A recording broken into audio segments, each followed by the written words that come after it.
যশোর ৬ কেশবপুর আসনে ইসলামী আন্দোলন বাংলাদেশ মনোনীত প্রার্থী গাজী মোহাম্মদ শহীদুল ইসলামের সমর্থনে তেঘুড়ি এবং বাউশালা বাজারে পৃথক নির্বাচনী পথসভা অনুষ্ঠিত হয়েছে।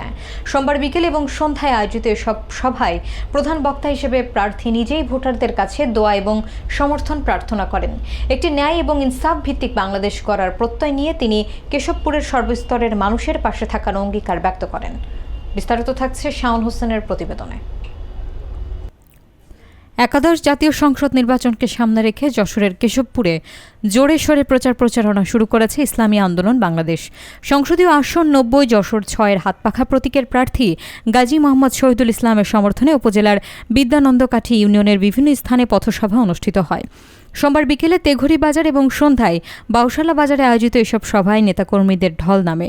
পথসভায় প্রার্থী গাজী মোহাম্মদ শহীদুল ইসলাম জানান, তারা একটি বৈষম্যহীন এবং ন্যায় ও ইনসাফ ভিত্তিক বাংলাদেশ করতে চান। সভায় উপস্থিত ছিলেন উপজেলা এবং জেলা পর্যায়ের বিভিন্ন নেতৃবৃন্দ। তারা বক্তব্য রাখেন।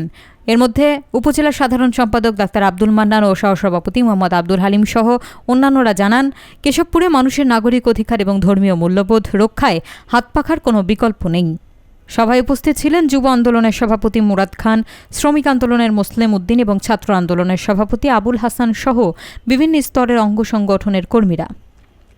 আজকে ১৯৭১ সালে যখন এই দেশ স্বাধীন হয়, এই দেশ স্বাধীনতার হওয়ার পরের থেকে যখন যে সরকার ক্ষমতায় এসেছে অনেক রকম ওয়াদা করে ক্ষমতায় আসে, কিন্তু দেখা যায় কি ভোট হয়ে গেলে ক্ষমতায় আসলে তার ব্যক্তিগত স্বার্থ সিদ্ধি এসে ব্যস্ত থাকে, ওই জনগণের কথা আর মনে থাকে না।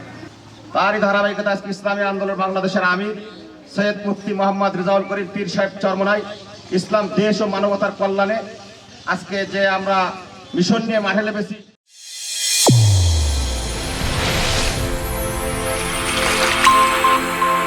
চ্যানেল A1 হৃদয়ের স্পন্দন।